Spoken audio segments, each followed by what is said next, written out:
সারা ভারতবর্ষের গত 3 দশকে দুর্নীতির অভিযোগে উথাল পাতাল হয়েছে গোটা দেশ।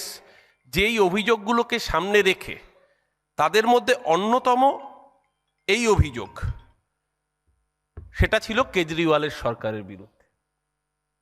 আজকে দিল্লির আদালত বলেছেন যে কেজরিওয়াল নির্দোষ তো বটেই, তার শিক্ষামন্ত্রী মনীষ সিসোদিয়া সম্পূর্ণ নির্দোষ এবং তাদেরকে অন্যায়ভাবে ফাঁসানো হয়েছিল এবং সিবিআই এর ওই আধিকারিকের বিরুদ্ধে তদন্তের নির্দেশ দিয়েছেন।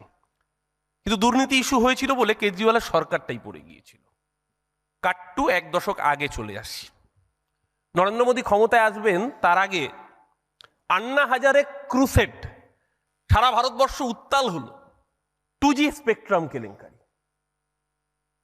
পরবর্তীকালে আমরা দেখলাম সিবিআই এর স্পেশাল আদালত তারা 2017 সালে জানালো যে স্পেকট্রাম বন্টনে মনমোহন সিং এর সরকারের কোনো অনিয়ম ছিল না, কিন্তু মনমোহন সিং এর সরকারকে চোর অভিযোগ নিয়ে কার্যত 2014 সালে চলে যেতে হয়েছিল। পিছিয়ে যায় 30 বছর আগে, 3 দশক আগে। আমার আগে বামেদের প্রতিনিধি শতরূপ ঘোষ রাজীব গান্ধীর কথা বললেন। ওর দলের কমরেডরা দেয়াল লিখেছিল, অলি গলি মে শোর হ্যায়, বোফোর্স গান্ধী চোর হ্যায়।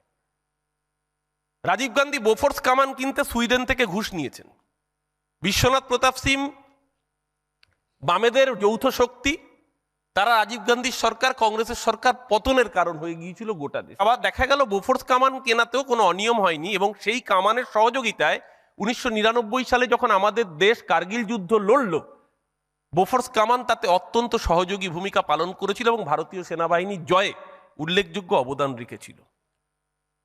তার মানে কি দুর্নীতি হয় না? নিশ্চয়ই দুর্নীতি হয়। রাজনীতিবিদদের আক্রমণ করা সহজ, রাজনীতিবিদদের গায়ে দুর্নীতির গন্ধ থাকে, আরো বেশি করে চাপিয়ে দেওয়া সহজ। কিন্তু এই 3টে উদাহরণ এই কারণেই বললাম যে দুর্নীতি ইস্যু হয়, অনেক সময় রাজনীতির প্রেক্ষিতেও দুর্নীতিকে ইস্যু করা হয়। এ রাজ্যের বুকেও সূত্রের খবর বলে অসংখ্য খবর চলেছে, কিছু সত্যি, কিছু মিথ্যে, কিছু অতিরঞ্জিত। যদি অন্যায় হয়ে থাকে সবচেয়ে বড় বিচার করবে মানুষ। সেই মানুষ আমাদের সিদ্ধান্ত নিতে হবে যে ভাতা দিয়ে ভোট হয়। হ্যাঁ, ভাতা নিশ্চয়ই দেওয়া প্রয়োজন, আমরা বলছি না। নোবেলজয়ী অর্থনীতিবিদ অমর্ত্য সেন থেকে অভিজিৎ বিনায়ক বন্দ্যোপাধ্যায়ের মতো মানুষ, তারা বারংবার করে বলেছেন প্রান্তিক মানুষের কাছে ডাইরেক্ট বেনিফিট পৌঁছতে হবে।